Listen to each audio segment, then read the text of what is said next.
Hey, bonne année! J'espère que la gueule de bois s'est bien passée. La semaine passée, j'ai sorti ma vidéo sur la rétrospective, j'espère que vous l'avez appréciée, car pour moi c'était ma vidéo préférée de l'année. Néanmoins, il manquait quelques données que je souhaitais ajouter à cette vidéo. Aujourd'hui, on va faire une rétrospective sur l'année 2025 pour essayer de voir l'adoption sur Bitcoin et les autres cryptos. Alors c'est parti! Salut, c'est Magicoire, ici on est là pour la tech.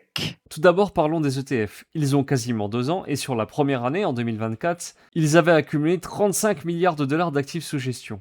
À la fin de l'année 2025, nous sommes quasiment à 60 milliards de dollars. L'adoption suit son cours. Pour Ethereum, c'est quasiment pareil. Pour l'année 2024, nous étions à quasiment 6 milliards de dollars d'actifs sous gestion. Souvenez-vous, l'année 2025, au tout début, était assez compliquée pour Ethereum, et c'est seulement à partir de juin que cette adoption s'est accélérée sur les ETF. Nous sommes montés à quasiment 20 milliards de dollars pour redescendre actuellement à 17 milliards environ. Les ETF Solana ont également fait leur apparition. Actuellement, c'est 700 millions de dollars qui sont bloqués dans les ETF. C'est un début un peu timide, mais c'est quand même une sacrée somme quand on y pense. Les plateformes d'échange sont en train de se faire assécher. En effet, au début de l'année, nous sommes passés de 7% des bitcoins disponibles sur les plateformes à moins de 6%. Ça ne paraît rien dit comme ça, mais ça représente quasiment 200 000 bitcoins. Ce niveau disponible des bitcoins sur les échanges arrive à un niveau jamais atteint depuis 2019. Il faut savoir qu'à l'époque, les plateformes d'échange étaient en pleine explosion et que c'était normal d'aller trader sur celles-ci. Pour Ethereum, l'année était un peu plus mitigée, elle était stagnante au début de l'année jusqu'au mois de juillet où l'assèchement s'est fait. En effet, on est passé de 8% pour nous retrouver à quasiment 6% des Ethereum disponibles sur les exchanges. Rendez-vous compte, c'est 16 millions d'Ethereum disponibles sur les exchanges et c'est un niveau jamais atteint depuis 2016. Côté MicroStrategy, l'entreprise détenait 446 000 bitcoins au début de l'année 2025 pour en détenir au final près de 671 000. Metaplanet est arrivé également dans la course, qui détenait 1700 bitcoins au début de l'année 2025 pour en détenir au final 30 000. L'entreprise 21, dont j'ai fait une vidéo, a également détenu du bitcoin au cours de l'année avec 43 000 bitcoins en fin d'année. Le 1er avril 2025, l'initiative stratégique East Reserve a été lancée. On compte actuellement près de 68 entités. Cette initiative permet de regarder le pourcentage des Ethereum détenus par les ETF ainsi que les entreprises.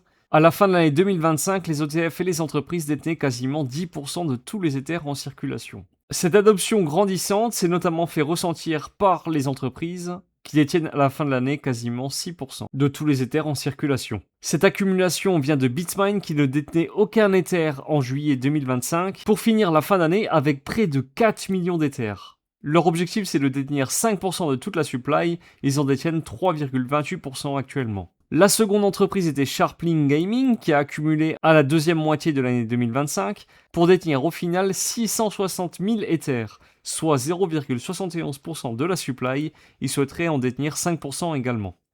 Viether Machine est en troisième position avec près de 500 000 bitcoins accumulés, en très grande partie accumulés au mois de juillet et août. Et en regardant les différents airdrops de 2025, grâce à Pasher, on peut constater qu'ils n'ont pas été très fructueux. On se souvient de Berachain qui a fait un carton au tout début du lancement, mais qui finit avec un moins 94%. Ou encore un Eclipse, un Linéa qui était très attendu également. Et surtout Monad, qui finit avec un moins 22% en seulement un mois. Super. Côté TVL, globalement, l'année 2025, c'est le calme plat. Cette année, c'était l'adoption des Layer 2, donc la préparation pour Ethereum avec Pectra et également Fusaka, et cette adoption est de plus en plus croissante là-dessus. Souvenez-vous, en début d'année, Solana était la crypto-tendance du moment avec l'arrivée des différents memecoins et surtout des tokens Trump, mais c'était une année en demi-teinte car au milieu d'année, il se passait plus grand-chose, puis il y a eu l'arrivée de PumpSwap. Et ceci se répercute notamment sur les volumes. Et comme on peut le constater, les volumes sur Solana sont de moins en moins fréquents. Cela se voit également avec une décroissance au niveau des nouveaux projets sur Solana. Et pour enfin finir, une décroissance au niveau des traders, car on passe d'environ 30 millions de traders recensés sur Solana pour en finir avec à peine 1,5 million. Le token vedette de l'année, c'était Hyperliquid, car il a commencé l'année peut-être en stagnation, mais il a fini globalement sur une expansion qui était énorme.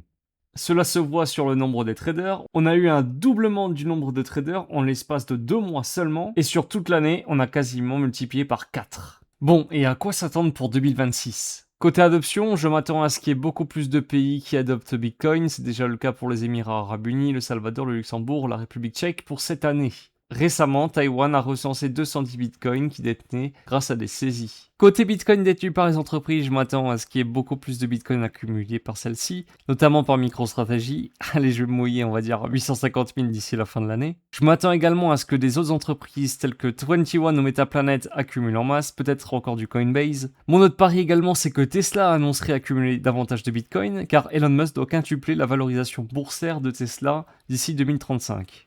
Je vais également parier sur Dell dans les Bitcoin Treasury Company. Côté Ethereum, je vais prendre le pari que Bitmain va réussir à atteindre les 5% de supply comme défini au préalable et qu'ils vont arriver peut-être à 6% d'ici la fin de l'année 2026. Je m'attends également à avoir une accumulation auprès de Sharplink Gaming, Ethermachine ou encore la Ipsila Corporation et je prends le pari également qu'on atteindra les 16% de toute la supply des Ethers qui seront détenus par les entreprises et par les ETF. Côté mise à jour sur Ethereum en 2026, on devrait avoir l'arrivée de Glamsterdam. Comptez sur moi pour avoir une vidéo là-dessus. Côté Solana, Firedancer est mis en place depuis début septembre. Il décuple le TPS sur Solana. En quelques jours, Firedancer a pris 20% des parts de marché des clients sur Solana. Je m'attends donc à une guerre entre Solana et Ethereum au niveau des TPS. Et vous, quelles sont vos prédictions pour 2026 Dites-moi en commentaire, comme ça on pourra regarder en 2027. Et n'oubliez pas qu'on est là pour la tech.